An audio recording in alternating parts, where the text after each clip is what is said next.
Баршаларыңызға сәлем, сіздермен бірге Ақерке каналыма қош келдіңіздер. Каналыма тіркеліп, қоңыраушаны басып қойды ұмытпаңыздар. Бүгін сіздермен осындай керемет, өте жұмсақ, мамықтай болып шығатын бәліштің, яғни пирожкидің рецептісімен бөлісетін боламын. Ең алдымен осындай терең ыдысымызға жылы сүтімізді құйып аламыз. Одан соң жылы су құямыз үстіне. Одан соң бір жұмыртқамызды саламыз. Қантымызды, одан соң бір шай қасық тұзымызды, бір жарым шай қасық дрожжымызды, яғни ашытқымызды салып барлығын біркелкі болғанша араластырып шығамыз.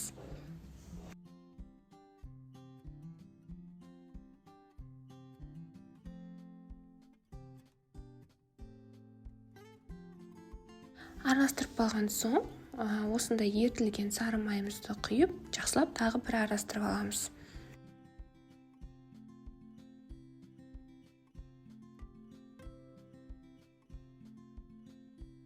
Енді осы массамыздың үстіне ұнымызды саламыз. Ұнымызды 2-3 бөлікке бөліп шығамыз. Өйткені бірден барлығын салуға болмайды, қамырымыз қатты болып шығып қалуы мүмкін.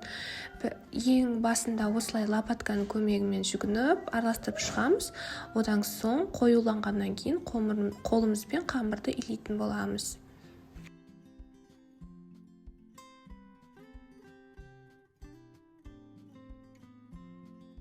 Осылай қолымызбен илеп болған соң өте жұмсақ, қолға жабыспайтын қамыр болып шығады. Содан соң қамырымыз илеп болғаннан кейін ыдысымыздың бетін жауып, қамырды жылы жаққа 1 сағатқа қойып қоямыз. Енді салмасын дайындайтын боламыз. Ол үшін осындай картопты алып, майда бөліктерге турап шығамыз. Менде дәу картоп болғандықтан 2 данасы жеткілікті болды. Егер де сізде кішірек болса, 3 данасын осылай турап шықсаңыздар болады. Енді картоп бетін толықтай жабатындай су құйып шығамыз. Одан соң 1 шай қасық тұзымызды салып, газымыздың астын қосып, жұмсарғанша картопымызды қайнатып аламыз. Дайын болған картопымыздың артық суын төгіп, бөлек ыдысқа осылай картоптың бетіне сары майды салып алып, езіп шығамыз. Дәмдеуіштеріңіз өздеріңіздің қалауыңыз бойынша, менде қара бұрыш. Егер де сіздер пиязды жақсы көретін болсаңыздар, бөлек ыдысқа пиязды қуырып алып, салмасына қосып жіберсеңіздер болады. Мінекей қамырымызды дайын болды, жақсылап көтерілді. Енді осылай қолымызбен қамырымызды жұмыс жасайтын орнымызға түсіріп аламыз. Енді қамыр қолымызға жабысып қалмас үшін осылай ұнға бір аунатып аламыз қамырымызды.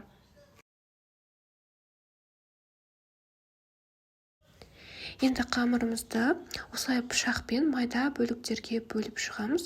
Одан соң қамырымызға домалақ пішіндес формаларды беріп шығамыз.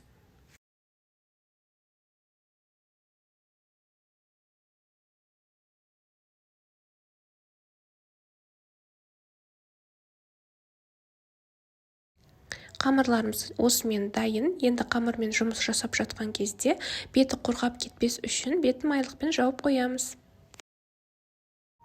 Енді бәлішімізді жасауға кірісеміз. Ол үшін осылай қамырымызды қолымызбен жайып шығамыз. Маған осылай кішірек болған форма ұнайды. Егер де сіз үлкенірек қаласаңыздар, оқтаудың көмегіне жүгінсеңіздер болады.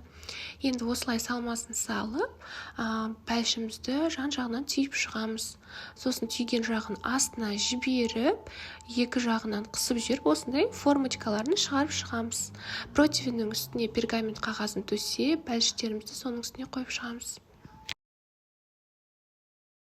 Бәліштерімізді осылай дайындап жатқан кезде пешімізді 180 градусқа қыздырып дайындап қоямыз. Асты-үсті режиміне пешіңізге орай пісуі мүмкін. Менде 25 минут болды, сізде 30 минут, 35 минут алуы мүмкін. Енді бәліштеріміздің үстіне осылай жұмыртқамен жағып шығамыз. Осылай жұмыртқа жағып болған күйі қалдырсаңыздар да болады, немесе күнжіт мак бар болып жатса, соларды сеуіп шықсаңыздар болады. Мен күнжіт сеуіп шықтым. Дайын болған бәліштерімізді пешімізге салып пісіреміз. Бәліштеріміз осылай дайын болып пісіп шықты. Бірден противеннен алмай, осылай 10-15 минутқа бетін майлықпен жауып тұндырып қоямыз. Осымен бәліштеріміз дайын, астарыңыз дәмді болсын. Видеодағыдай өте мықты жұмсақ болып шығады. Каналыма тіркелуді ұмытпаңыздар, алда әлі көптеген рецепттерім шығады. Астарыңыз дәмді болсын.